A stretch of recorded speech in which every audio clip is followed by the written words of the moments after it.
Good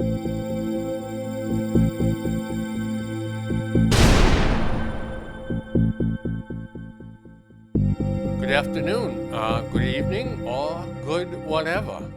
Happy day before Thanksgiving to you all. The report is on the air. My friend Dwayne Weiss is sitting right here beside me. Right here with Professor Crane. And I have my handkerchief in my lap. I don't know why I did that. I'm really doing well. This aging process is really cool.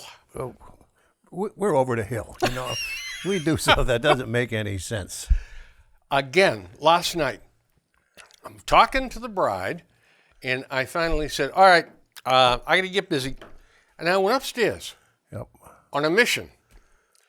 Oh, I've done that. There's only about 14 to 15 steps, if that. And in those steps, I forgot what the hell I went up there for. What you going up there for? I have done that so many times. And I looked around. And yep. I give up and went back downstairs again. I've gone out to get something from the car, got out there, and why am I out here? Yeah. Freezing. Yeah, freezing. Yeah. Well, friends, we're going to move this program right along today. I have got a veritable mountain of stuff, and shame on me if I don't get to a lot of it. First of all, we had a death, tragic death, of a lieutenant on the Worcester Fire Department, Lieutenant Jason Menard. He died after rescuing two of his fellow firefighters from a burning home. Now, I want to tell you, there's a special warm spot in my heart for firefighters. Yep. Anybody that would go into a burning building. Yeah. My grandfather was fire chief of Norfolk. My stepfather was fire chief of Norfolk. My brother-in-law was fire chief of Norfolk. And I love the firemen. I love the firefighters. And I got to tell you, my hat is off to them. They're the bravest guys. You betcha. Don't tell me anything bad about firefighters. I won't listen to it. And they go in and they do their job. Terrific guys. Yep. Terrific guys.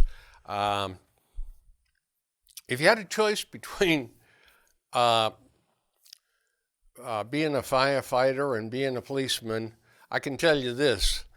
Being a firefighter is a tougher job, in my estimation. Oh, I think so too. Yeah.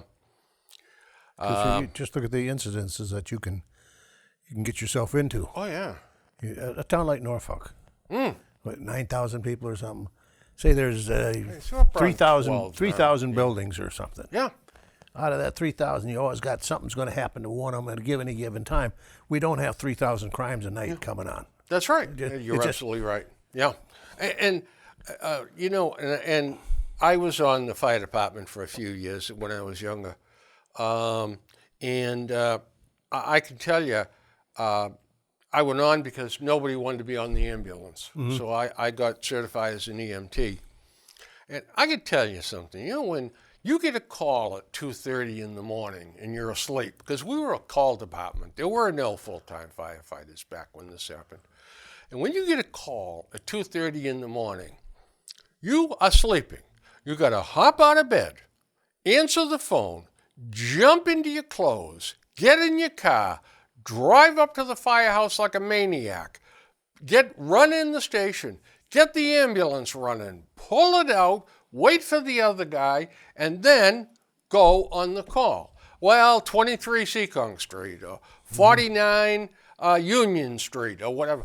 And that's about all a lot of times that we had. Oh, sure. You got no idea what you're going to find there.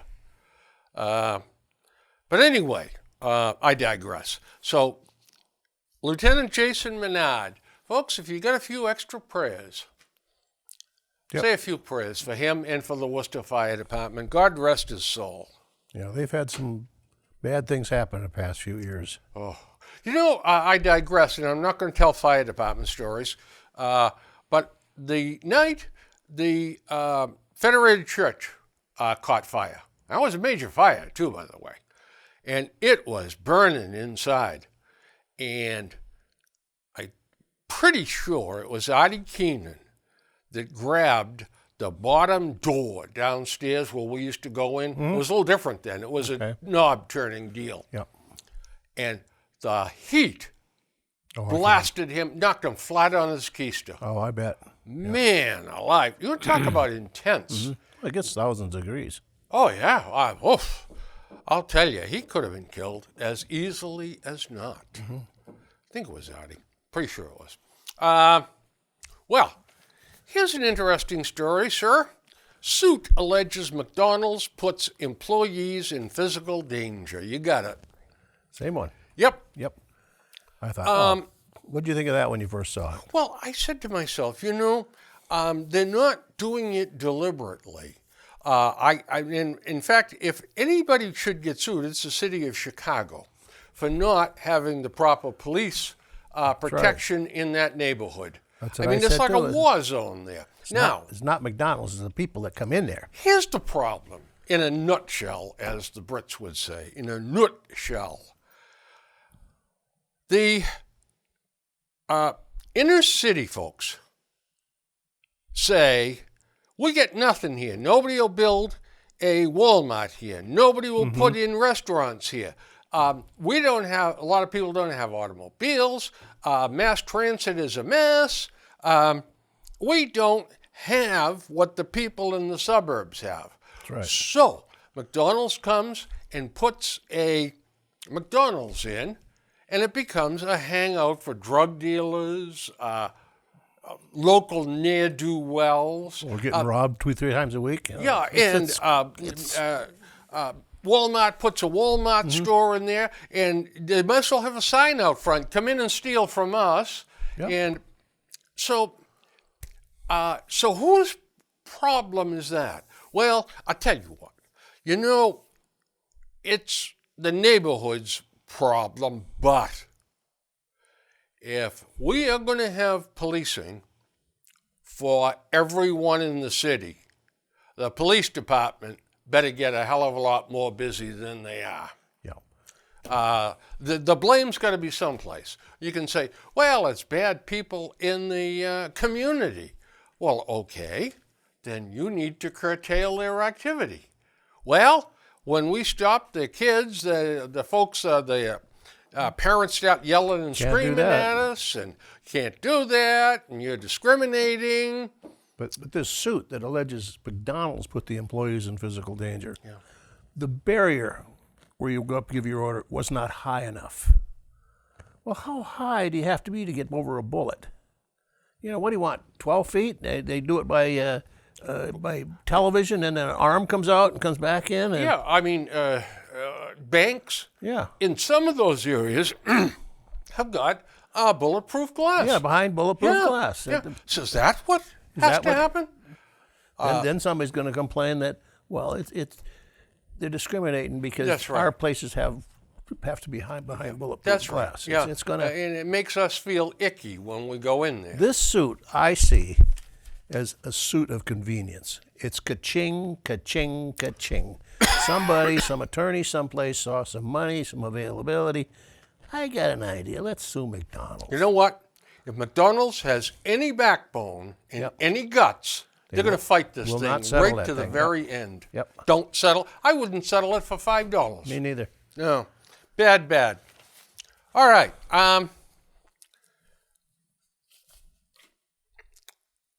Folks, here's a picture of a plane flying over East Boston. Logan Airport is busy. People buy houses in East Boston, Yep. the North End.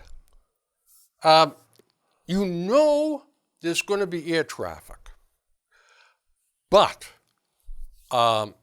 this, to me, is absolutely preposterous, a picture like that.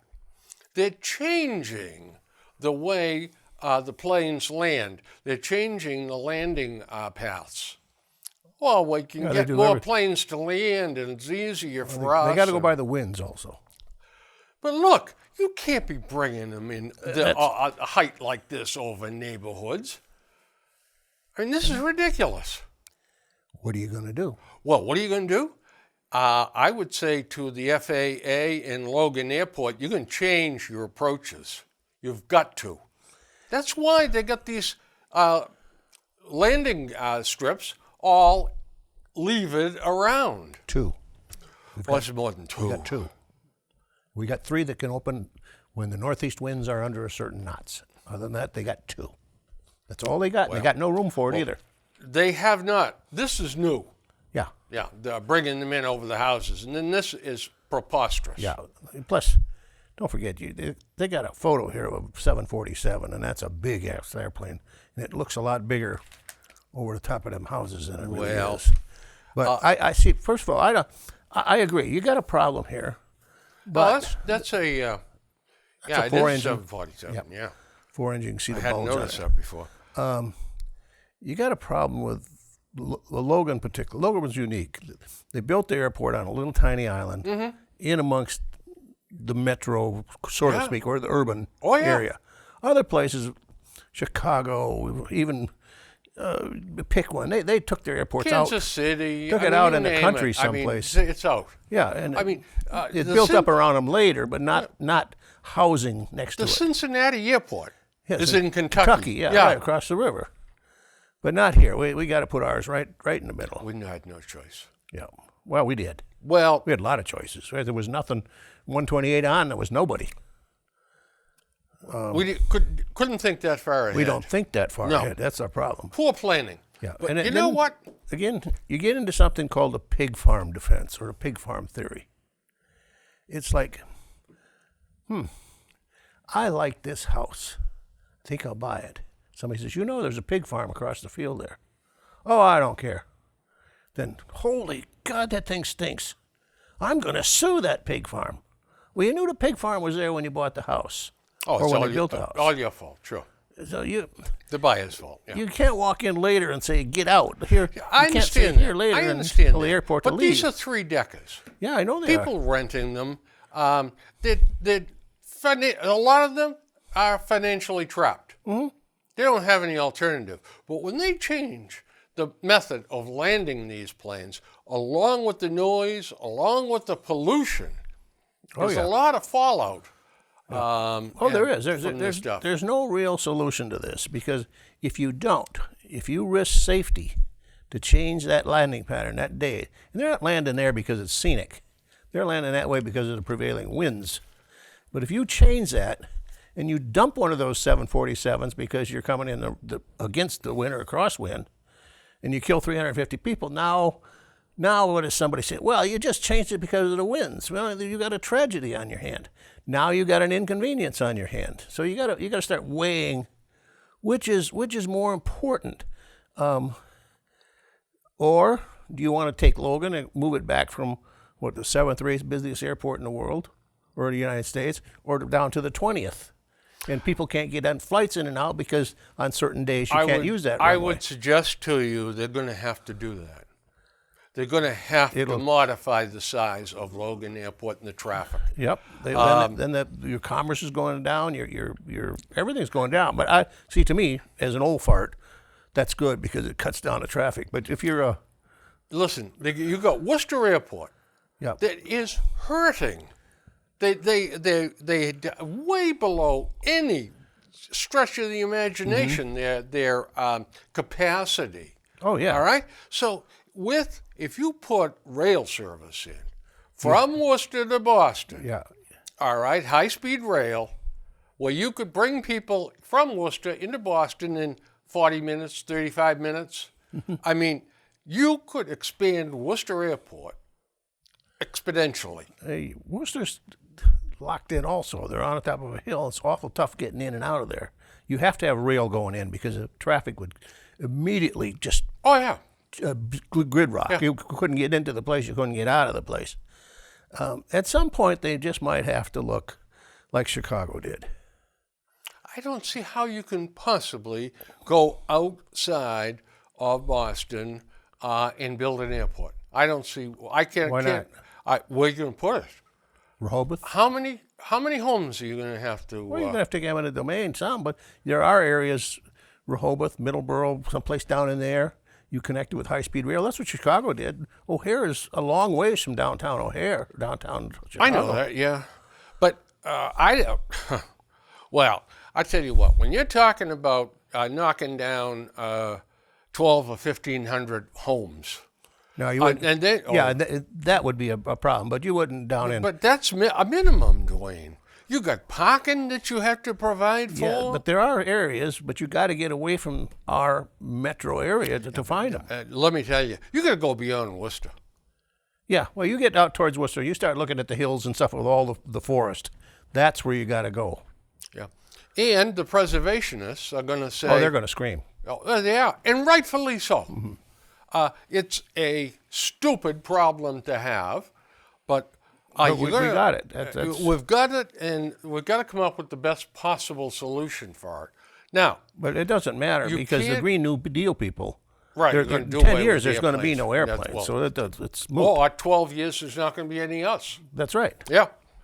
Well, yeah, Bernie says we're done. We're gone. And you can't expand, it would be great, but you can't expand Providence's airport. They're Green locked in. Airport. I mean, they're locked. They're right in the middle of a neighborhood. Yep. I mean, you don't have 10 feet that you could expand there. A tough situation. But I'll tell you what, our politicians will discuss this until you and I are dead, buried, and forgotten. It makes good print. It makes good news, but nothing will ever get done. Nothing will get done. It's like Social Security and Medicare. Yep. Not until the 12th hour will those bozos do anything. Yeah. Well, here's another one that really infuriates me. A VA staffer played video games while a Vietnam vet died.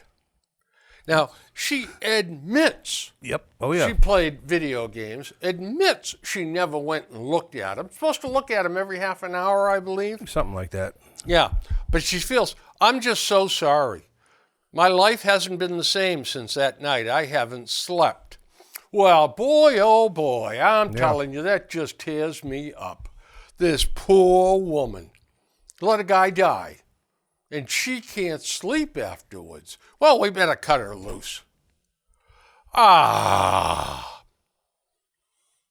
These things telling you. as bad as they are now, at one point, they were horrible. They used to slap the patients around, drop them, hit them. Oh, yeah, yeah.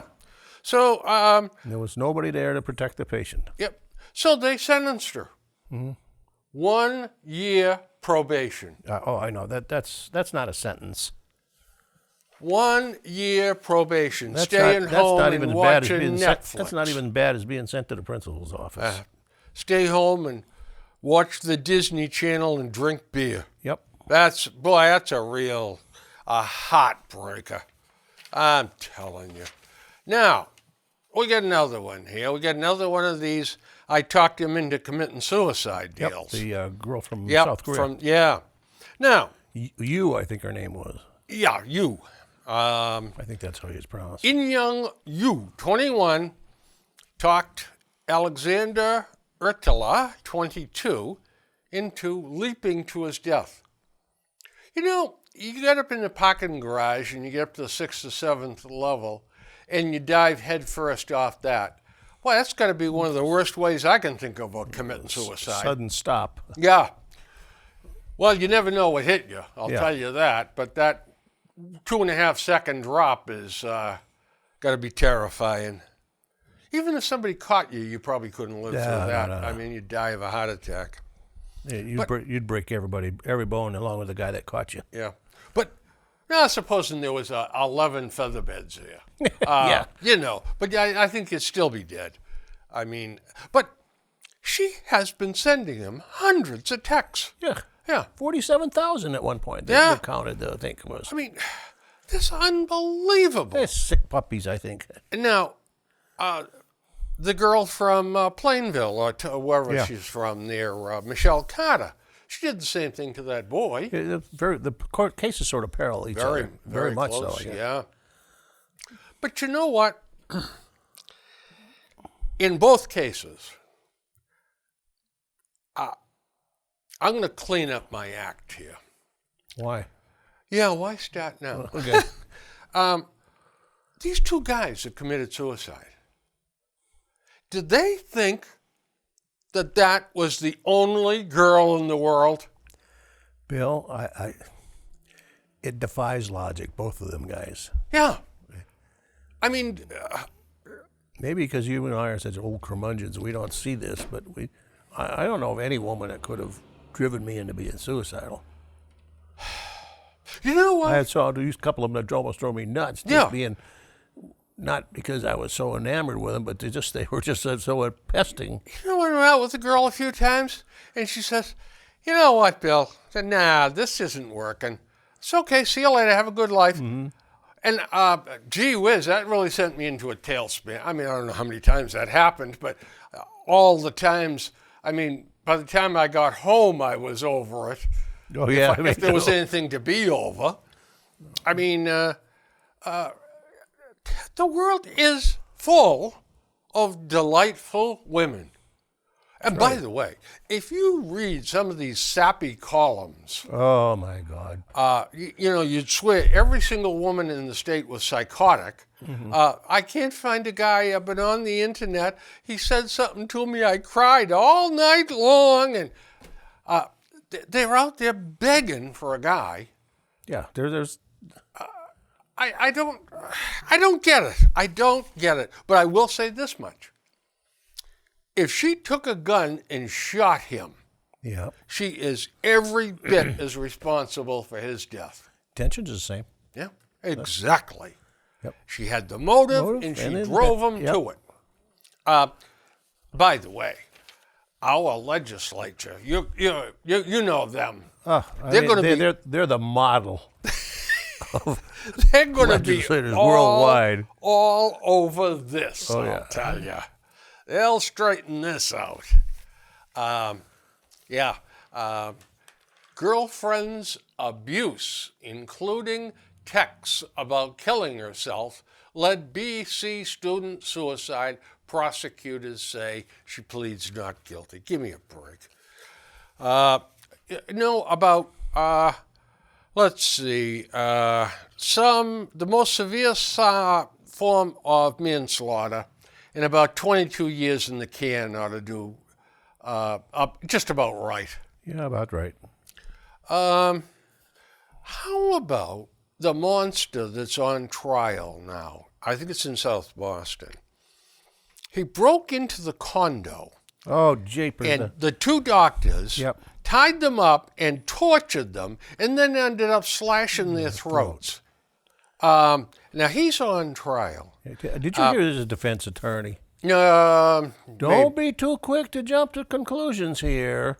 He might have been in there to save him. Yeah. I never thought of that defense. That's viable, huh? Mm-hmm. Yeah.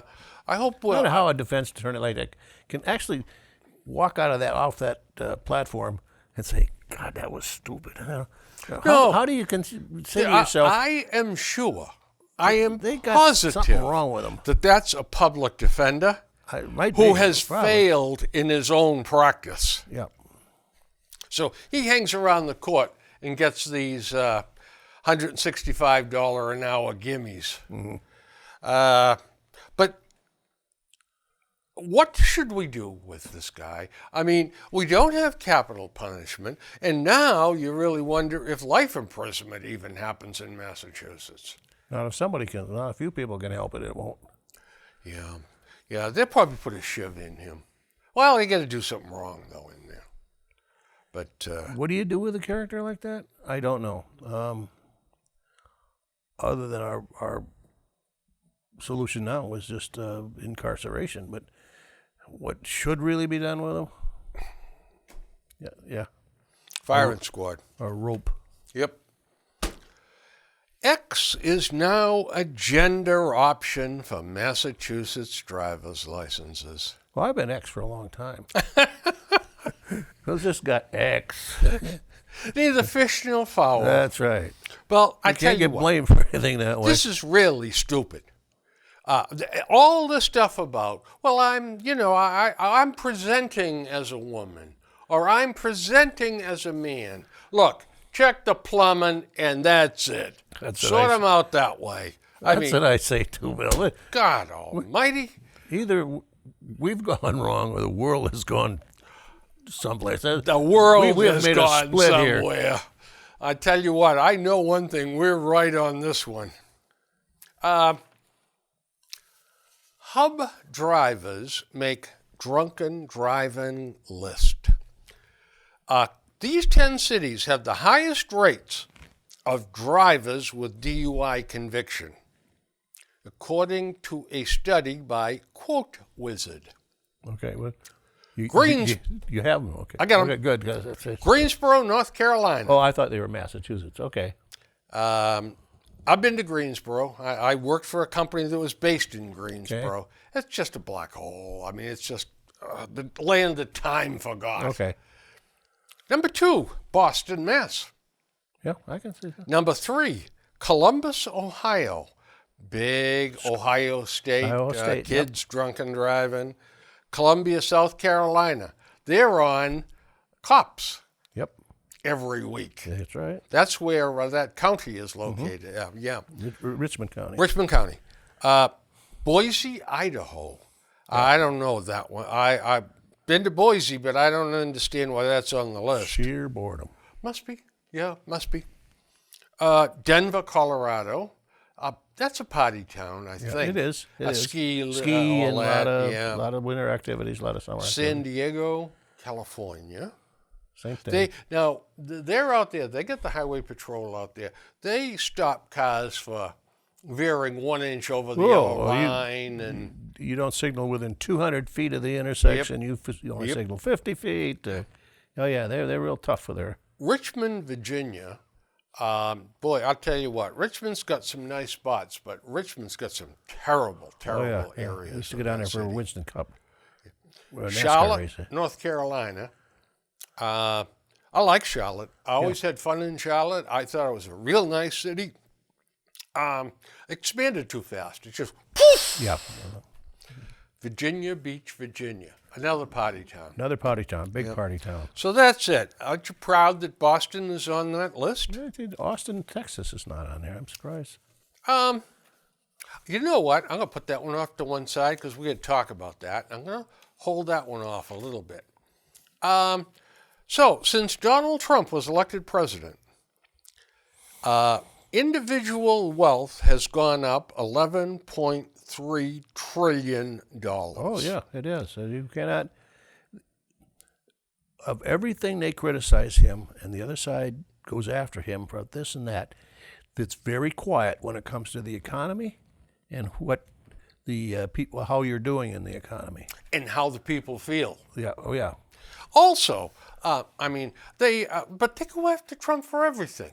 I saw an editorial in a newspaper that he actually pulled out his handkerchief and it wasn't monogrammed. What kind of president doesn't have monogrammed? It doesn't matter what it is, Bill. They'll pick that littlest tiny thing, or they'll take something that's totally innocuous, has nothing to do with him at all, and somehow twist that around to be an anti-Trump thing.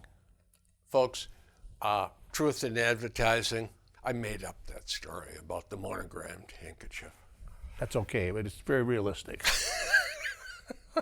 I'm going to talk now about a man by the name of Michael Aidan Cullen, who passed away in Watertown, Mass. At the age of 97. Large family, and I get to the point here. He was called Aidan by his friends and wife and family. He served in the U.S. Coast Guard during World War II. Now, a lot of times, guys went in the Coast Guard, and they did it because the chances of not seeing combat, were pretty good. They're going to stay in the U.S. and guard the harbors and all that Not so much stuff. World War II. Well, because you all of a sudden the Coast Guard went from those days being part of the Treasury to be part of the Navy. Guess who was the guys driving most of them Higgins boats onto the beach were? He navigated a landing craft bringing troops to the Yep. beaches during all the major battles of the war. The Pacific, I'm sure, not. Oh yeah. No, because I'm sure he didn't go over to the European also. He retired from the Boston Naval Shipyard as a shipwright. He's a brave man. Oh yeah. Man, and that's a dangerous job, those Higgins boats.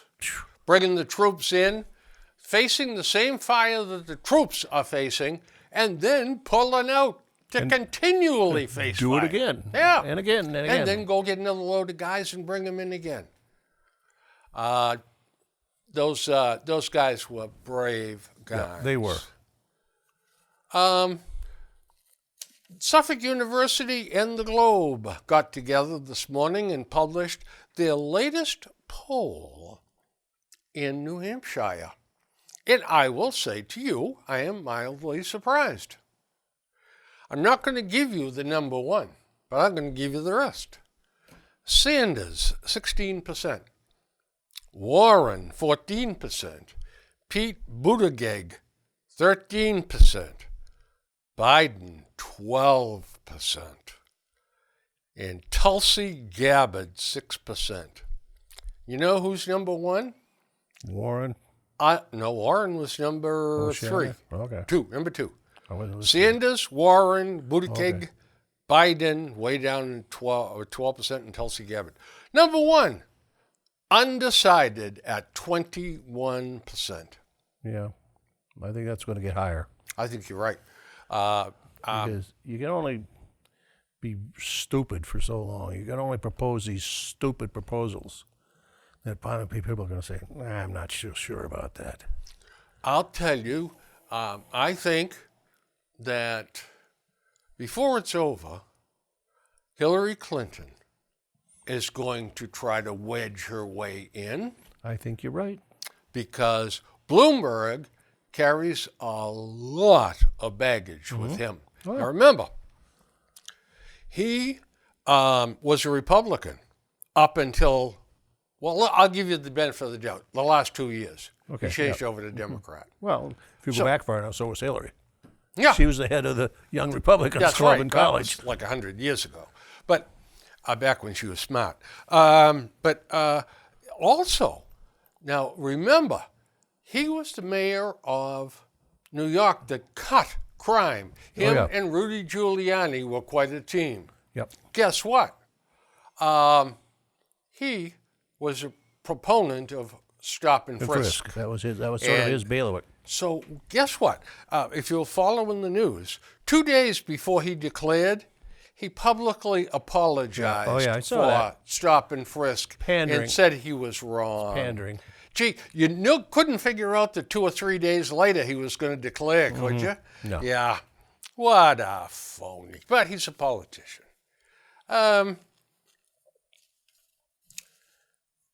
Now, this, folks, is a serious message. There's an article in the paper, pick the right tutor for your child. Yep. And it says here, specify what you need. Seek recommendations. Try a favorite teacher. Call the library.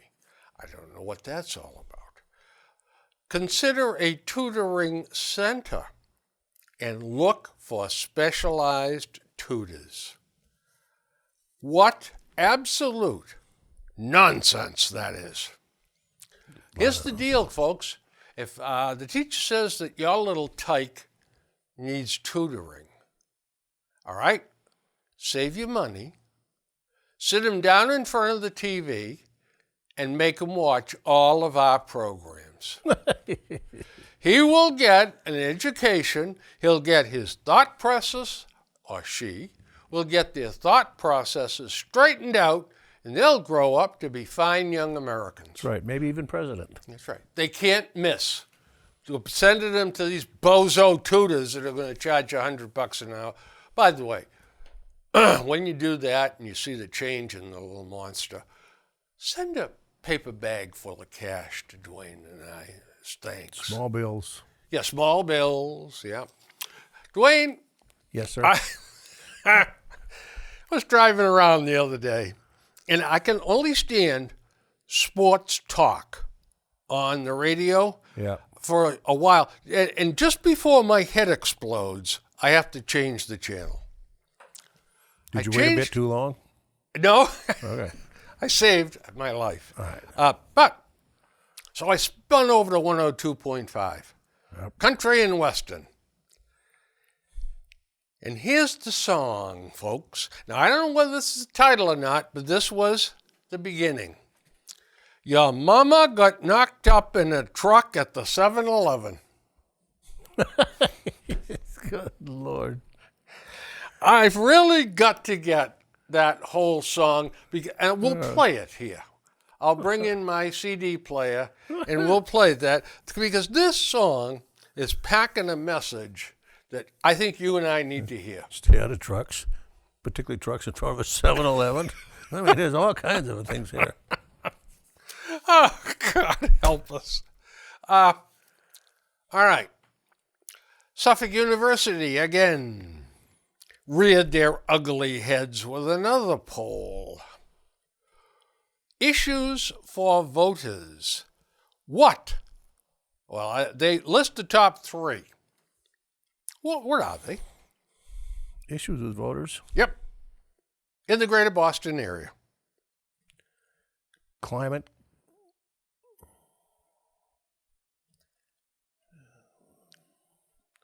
Women's issues. That's probably not in there. And Boston. Let's see. Well, how much different? What will be the third issue of top 3? Climate's got to be there because they're all screaming about that. Affordable housing. Number 1, schools. Okay. Yeah. Well, yeah. Number Boston. 2, healthcare. Yeah. Number 3, climate change. Okay. And the Green New Deal got 9%. Okay. Now, it didn't say what percentages the others got, Yeah. but they said that like the Green Deal was way down at 9%. Now, I'm going to guess that they contacted a lot of women in this poll because schools is one thing that resonates, and healthcare. Yeah. They're the family issues. Climate change came in there. I didn't think it would. And the Green New Deal, obviously they didn't get any kids in the poll because that got shuffled down. Of course, college professors are like children anyway, childlike. Here's something. High school diploma is enough, youths say.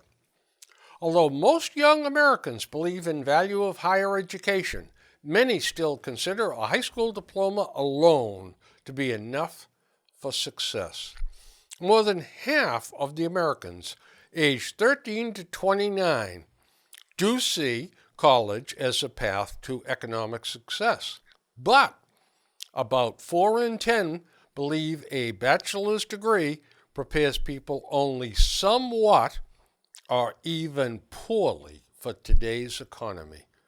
And you know what? They're absolutely right. Yes, they are. I was just going to say that Yep. there's a lot of truth in that. Yeah. I graduated from college, and there was a lot of. I've had jobs where some I needed it, some I didn't, some I didn't need it at all. Mm-hmm. But to be economically successful or financially successful, if you don't go to college, but you do go to high school, and you put a trade education on the end of it, Now you're talking, buddy. now you're going to make more than probably 80% of the college graduates are making. Well, they 45%. First of all, half said their high school education has provided the skills they need to get a good job right after they graduate, and 45% say a high school diploma is good preparation for future successful workers. In 2018, the median earnings for workers with only a high school diploma, $730 a week. Bachelor's degree, $1,200 a week. Master's degree, $1,400 a week. Yep. Okay. Now, those are probably median numbers. You got a lot of fast food kind of stuff in there. course. However, if the kid goes to oil burner repair tech or carpentry, Electrician, or plumber, or electrician, he's going to blow that $1,400 a week away real quick for the guy with the master's degree. 45. This is scary. 45% admit to driving while drowsy. This is a AAA foundation that they surveyed 2,003 people by the American Academy of Sleep Medicine. Suggests that drowsy driving is a serious health concern. The AAA foundation said that they estimate 300,000 accidents a year, including 6,400 fatalities, stem from driving drowsy. I don't doubt that at all. And they also said now this is just a little abstract. Yep. The rest of the story I had, and it said that 45% of the people that admitted to driving drowsy, the question was, have you been driving drowsy within the last 30 days? Yeah. That's even scarier than just 45%. I've driven drowsy. That was years ago, but I haven't done past 30 or 40 years. But when I was younger, we'd make some of them trips back to the Midwest, and we used to work all day, get off at 5 o'clock, jump in a car. Oh, I know. And head out 1,100 miles. Hey, you know what? And then drive through the night, and then I'd find myself just about not being able to stay awake. We start going rest stop to rest stop.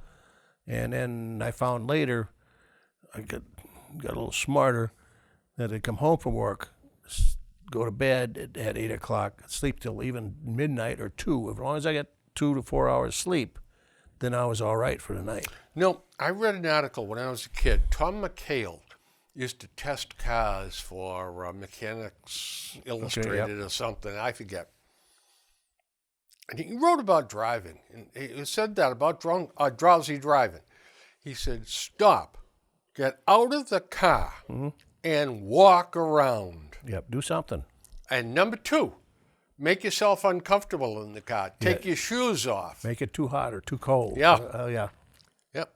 And I tried to do that. Only a couple of times did I. Well, look, I used to fly to, just say, for instance, Kansas City. And I'd rent a car. Well, I'd go up to Omaha, then come back to Kansas City. Well, I didn't get back to Kansas City till 8 o'clock at night or something. Yep. So then the next morning, I'd go down to Tulsa, and stay overnight in Tulsa. Then the next day, down to Oklahoma City, and have days of sales calls. And you're up till 9 o'clock, 10 o'clock at night, sometimes from being away from the city, going out in the back 40, and then having to come back. So I put a hellacious amount of miles on, even though I was flying to one place and back. Right, exactly. Because I couldn't fly. I couldn't justify flying here, then the next day there, then the next day there. Of course, I had a boss that did that. Well, I'm not going to be driving all day. Yeah. Yeah, well, it's his company, so what the hell are you going to do, you know? But he'd have 5 flights or 6 flights for 4 days out. I don't know. Anyway. Well, Hong Kong is taking quite a turn, isn't it? Certainly is. The election turned out to be the protesters' not okay, but validation, I think, on some things. Yeah. But I don't think that, I forgot her name now, the woman that's in head. Yeah. She's not going to budge. And she can't budge. Well, she can't. That's right. Beijing says this is what you're going to do, bang, period. Yeah, and if she does budge, she's gone. You know she's gone. Yeah, she's going to be some re-education center. Yeah, dead. But they also didn't win any overpowering majority in the body that they were electing. In fact, the young people got about 40% of the vote, it seems to me, 45% of the vote. But they did amazingly well. No one ever expected that they would do that. So this really makes, the president, the leader of Japan, China. God, I'm losing it. Xi. Yeah. Xi. Xi. Yeah, Xi. Is in a tough spot. He is. Oh, absolutely he is. Because here's the financial center for China. Yeah, exactly. Financial center for the Far East, actually. And he can't allow this to tumble. But by the same token, he can't have revolution in the streets out there. But if he comes down with the hammer, he will be condemned around the world. And the way they'll show their ire with him is they'll stop trading with China. That's right, the money. The money will dry up, and people will not be investing in Hong Kong. It won't be the financial center anymore. Singapore will. Yeah. Oh, yeah, Singapore. Yeah. And so he's between a rock and a hard place. Plus, he's got the tariffs hanging over his head, and he's got the China deal hanging over his head. So he has got to tiptoe. But he is actually more moderate than the hardliners in the Politburo. Oh, because if he doesn't stay the course, he's going to be with her. Oh, yeah. Yeah. So then the Democrats don't know whether to blank or go blind. The impeachment is actually turning out to be a joke. I mean, they're being revealed for hopeless. Yeah. How many days did you get to see the hearings? I tried it a couple of times, and then I said to myself, if I'm going to watch this, I got to go get an ice pick and puncture my eardrums. Yeah. But you notice that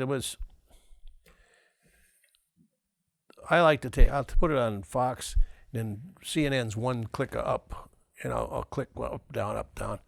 See, if you look at the banner in the bottom, smoking gun on CNN, they got him. Go back here, nothing there. They said, well, there was nothing. Go to CNN. It's just they interpreted things that were so different than Fox interpreted, and Fox interpreted different than they interpreted. And when I watched it, I really couldn't. There's some innuendos, there's some maybes, ifs, but maybes, ifs, and innuendos are not legal precedents for getting rid of a president. Hearsay evidence is not admissible in court, and that's all they've got. That's all they have. Yeah, there is no smoking. And they make such a big fuss over some of the things that, it's what he said, but he used the wrong, maybe the syntax or the wrong. His body language. Yeah, it was different. Good Lord. I'm telling you. Get over it. I mean, he's got his faults. So God, everybody knows that. But I don't know when the last time CNN reported any news. They don't. They don't. It's ridiculous. They're just anti-Trump 24/7 now. And instead of standing up and saying, we are anti-Trump 24/7, they call themselves a news station. Yeah, you're not a news station anymore. No. A computer ransom.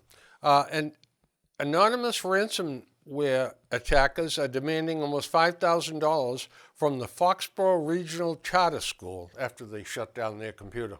Oh, I didn't see that. Yeah. But they're just going to say the hell with it, and they're going to put the computer back online themselves. But interesting. I talked to Tom over at Roach Brothers, the guy's the store manager. Yeah. Now, when you go to Roach Brothers, I would say 1 time out of 10 or 1 time out of 8, we don't shop Roach Brothers. It's just way on the other side of town. You get a questionnaire at the bottom. Yep. And it says, if you will call this number and answer questions about your visit, you get 5% off your next order. I get those at McDonald's once in a while. Yeah, I always do it. Okay. Yeah. And so I talked to Tom, the manager over at Roach Brothers. I said, Tom, just out of curiosity, how many people return these and claim the 5%? He goes, it's less than 50%. He said, in fact, He said, I would say it's quite a bit less than 50%. I would say it's quite a bit less. Yeah. 5% means nothing to people. Well, on a $100 order, it's $5. $5, yeah. That doesn't mean anything. It doesn't mean anything to the kids, I can tell you that. No, but it does to the bottom line of a grocery store because they're thin. Oh, yeah. Walmart has 21% of the sales of U.S. grocery stores. Can you believe that? Yeah. $5 bill. 21%. Now, see, we don't see it here. No, we don't. You're don't right. Walmarts here are not like the Walmarts in the rest of the country. Walmarts here are Johnny-come-latelys on the smaller side, and it took them years to let them have groceries here. Oh, my God, we didn't let them have it. Yeah. But you go to some of the places in the rest of the country, you walk into a Walmart, it's like, oh, my God, we got 3 of our Walmarts in there. Oh, no. And they got groceries that are stuff like, it's like going to Wegmans or any other big grocery store, bigger grocery stores. So there was a crisis, imminent climate crisis, and 11,000 scientists signed on to this. It was a petition to say we are going to die unless we make radical changes and blah, blah, blah. 11,000 scientists signed it, and they published it in newspapers. Mm-hmm. Oh dear. It was not scientists. It was 11,000 people who signed an online petition. They weren't scientists. Yeah, well. I wonder if the Globe and the New York Times are going to walk the story back. No, they're not. You'll never see that. Nope. I visited Quest to have a blood test. Oh, yeah, okay. I usually go to the lab down in Norwood Hospital, but they've been after me to go to Quest. Go to Plain Ridge? Yeah. Or Plainville? Actually, I go to Rentham Center. Oh, that's right. There's one there. Yeah. So, yeah. So I visited there. First visit was okay. Second visit, I go there, and she said, oh, hi, sign in on the tablet. Yeah, they got the I said, what? iPad. She said, sign in on the tablet. I said, I don't even know how to fire the damn thing up. You got to be kidding me? I actually figured that out because I go to Quest over here. Well, guess what? What? She couldn't figure it out. She couldn't figure it out either? And she says, it's down. I said, you know what? I said, I have never liked coming to Quest because there's a couple of bad experiences. And here's number 3. Mm-hmm. I said, so I'm going to go back to the blood lab down in Norwood Hospital. Can I have my paperwork back? I'll do it without paperwork. I said, oh, gee, this makes me really feel good that this is going to get done. The Quest at Plainview, right there, right off of 115, I got to say the people that since they went into that one, are good. They're very good with what they do, and they're very efficient. Now, I used to go to the one in Foxborough, the plaza there by, it used to be Bradley's Plaza. They were, oh my God. That was like going to a meat market someplace. You're right. I was there once. Yeah. They butcher you. They didn't one care. down Grouchy Norwood. ornery and One down Norwood, down by Ernie Box, was the worst. They're awful. I vowed I would never, ever go there again. Senator Warren has a new idea. And she ran this one. So Good. She don't fall off the chair. She ran this one by Okay. the folks. She hasn't repeated it.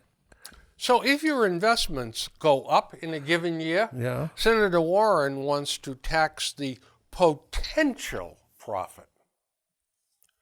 So now, as it is now, you have to cash in, and then you declare the profit that you made. I would like her to ask, the years where your investment goes down, is she going to write a check to the people for the money that you I lost. think someone got to it and Ask her said, that? have you had a saliva test lately, sweetheart?